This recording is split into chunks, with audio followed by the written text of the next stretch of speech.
እኒህ እናት በጦርነት ያጡትን ልጃቸውን ፎቶ ይዘው እያለቀሱ ነው። የወለደ አንጀት የወለደች እናት የልጇን ሞት ያውም ደግሞ በጦርነት ማጣት ምን ያክል ልቧን እንደሚሰብረው አያጠራጥርም። እኒህ እናት ፊት ላይ ያለው መሰበር፣ እኒህ እናት ፊት ላይ የሚነበበው ህመምና ሐዘን በምንም ቃል ሊገለጽ አይችልም። ማንም ምን አይነት ካሳ ቢሰጣቸው ልጃቸው ከሞት ተነስቶ እስካልመጣ ድረስ ሐዘናቸውን ሊያስረሳቸው የሚችል አይመስልም። የእኒህ እናት እንባ ጦርነት ባለባቸው ቦታዎች ሁሉ ያለና የሚኖር ነው። ጦርነት ትግራይ ውስጥ ሆነ አማራ ክልል አሊያም ኦሮሚያ ወይም ሱዳንና ሶማሊያም ቢሆን የሚያስከትለው ውጤት ተመሳሳይ ነው። የጦርነት የመጀመሪያ ስራው ሰው መግደል ነውና የእኒህ እናት እንባ የእኒህ እናት ሐዘን በስልክ ካሜራ ወጥቶ ታየ እንጂ ብዙ እናቶች ተመሳሳይ ሐዘን ውስጥ ማለፋቸው የሚታመን ነው። አሁንም ትግራይ ውስጥ በአንድም ሆነ በሌላ መንገድ ጦርነት ሊነሳ ይችላል የሚለው ስጋት አይሏል። ነገር ግን በትግራይ ቀጣይ የጦርነት ማዕከል ሊፈጥር የሚችል አንድ ጉዳይ አለ። እርሱም ድንገት በከፍተኛ መጠን እየታፈሰ ያለው የትግራይ ክልል ወርቅ ነው። ወርቅ የሚያነፈንፉ ወርቅ አዳይ ጦረኞች እግራቸውን ማስገባታቸው አይቀሬ ነው። በቅርብ ርቀት ሱዳን ውስጥ ወርቅ አዳኟ ትንሽ ሀገር ገብታለች። የሱዳኑን ጦርነት እያሳለጠችውም ነው። ይህ ጉዳይ ተስቦ ትግራይ ውስጥ መግባቱ አይቀርም። እንዴት? የትግራይ ወርቅ ምን ያክል ነው? ከሱዳኑ ጦርነት ጀርባ ያለውን የወርቅ ንግድ ጨምረን እናያለን። እስከ መጨረሻው ድረስ አብራችሁን ቆዩ። ቀደም ብለው ሲወጡ በነበሩ መረጃዎች መሰረት ይህ የትግራይ ወርቅ ንግድ የውጭ ኃይሎች ጭምር ሲሳተፉበት የቆየ ነው። ሰንሰለቱ ከትግራይ፣ ሱዳን፣ ኡጋንዳ ከዚያም ሶማሊላንድ አድርጎ መዳረሻው የተባበሩት አረብ ኤሚሬትስ ዱባይ እንደነበርም የተለያዩ የምርመራ ዘገባዎች አረጋግጠዋል። ይህ የኮንትሮባንድ ወርቅ ንግድ ፓርላማው ድረስ ዘልቆ መነጋገሪያ ሆኖ ነበር። አንዳንድ የህወሓት ጄኔራሎች ሰላም እንዲመጣ አይፈልጉም። ምክንያታቸው ደግሞ የወርቅ ንግዱ እንዳይቋረጥ ነው ይላሉ። ትግራይ ውስጥ ከቅርብ ጊዜ ወዲህ ከፍተኛ ወርቅ እየወጣ ነው። ኮንትሮባንዱ ሳይቀር እንኳን በህጋዊ መንገድ ኢትዮጵያ ውስጥ ከሚወጣው ወርቅ ግማሹ የሚወጣው ከትግራይ ክልል ነው። በትግራይ ክልል ከፍተኛ ወርቅ ማዕድን እንዳለ ይህ ማሳያ ነው። ታዲያ ወርቅ ካለ ወርቅ አዳኞች ቀስ ብለው ይመጣሉ። ኮንጎ፣ ማሊ፣ ቡርኪና ፋሶ፣ ደቡብ ሱዳንና ሱዳን ደግሞ ምስክሮች ናቸው።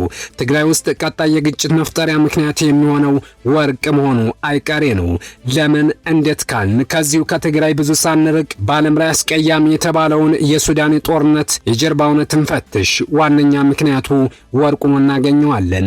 ሱዳኖች ይዋጋሉ፣ ወርቁን ደግሞ ሌሎች ይሰበስባሉ። የሱዳን ጦርነት መቼም የሚቆም አይደለም። ጦርነቱ ሱዳን ወርቅ ወጥቶ እስኪያልቅ ድረስ የሚቀጥል ነው።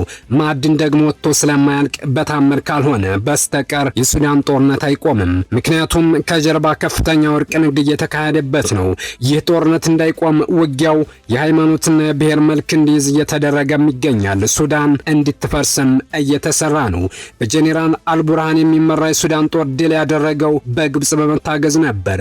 በጄኔራል ሐምዳን ዳግሎ የሚመራው የፈጥኖ ደራሽ ኃይል ዋና ከተማዋን ጨምሮ ከ400 በላይ አካባቢዎችን ለቆ የመጨረሻ ትንፋሹ ላይ ነበር። አንደኛው ከተሸነፈ ጦርነቱ ይቆማል። ጦርነቱ ከቆመ ወርቅ ዝርፊያውም አብሮ ይቆማል።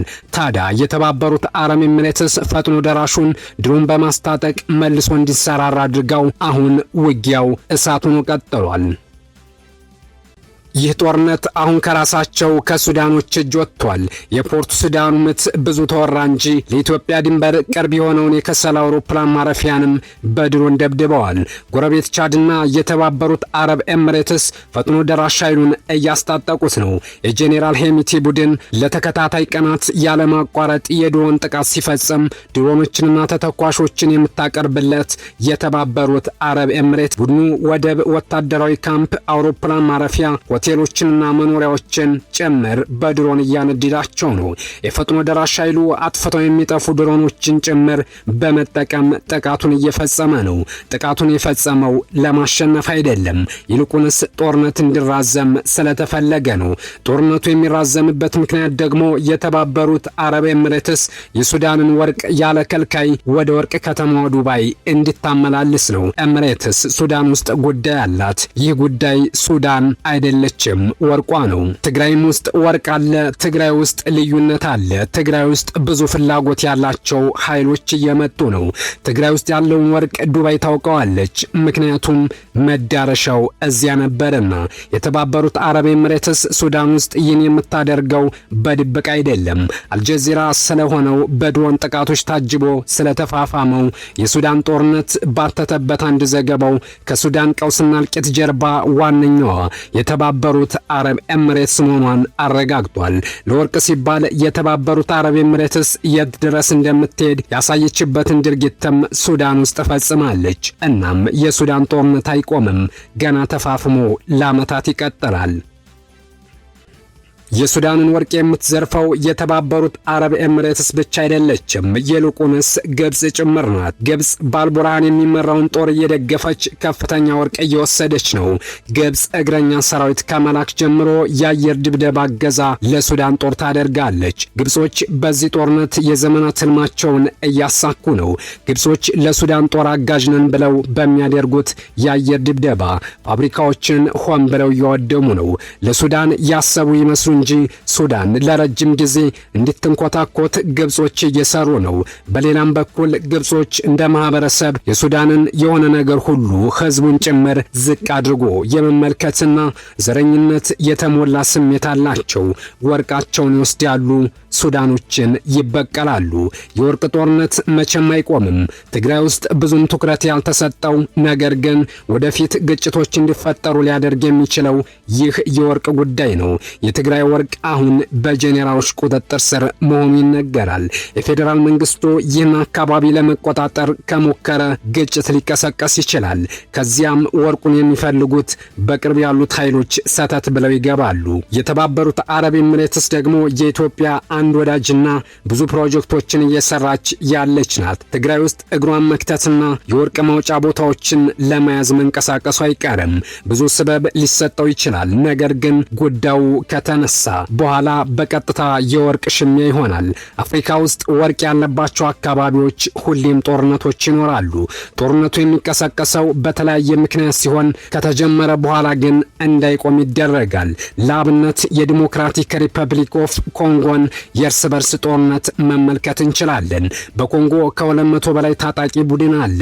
እነዚህ ታጣቂዎች የኮንጎን መሬት ተቀራምተው የያዙ ሲሆን እያንዳንዱ ቡድን ማዕድን የሚወጡ የውጭ ድርጅቶች ከስሩ አሉት። ማይክሮሶፍትና አፕል የመሳሰሉ ታዋቂ ድርጅቶች ሳይቀሩ በዚህ ጦርነት እየተሳተፉ ስለመሆናቸው ማስረጃዎች ያረጋግጣሉ። የኮንጎ መከራ ገና ይቀጥላል። የሱዳን ጦርነትም የወርቅ በመሆኑ አይቆምም። ትግራይ ውስጥ ድጋሚ ሊነሳ የሚችል ግጭትም ማዕከሉ የሚሆነው የወርቅ መገኛ አካባቢዎች ነው። ይህ እንዳይሆን ግን በትግራይ ያሉ በተለይም በዶክተር ደብረጽዮን የሚመሩ የህወሓት አመራሮችና የፌዴራል መንግስት ከፍተኛ ጥንቃቄ ማድረግ ይኖርባቸዋል። ወደ ግጭት ከመግባት ተቆጥበው ነገሩን ሁሉ በህግ ቢጨርሱት ለሀገርም ለህዝብም ይበጃል እንላለን። ሰላም ለሀገራችን ይሁን። አበቃን። መልካም ጊዜ ተመኘን።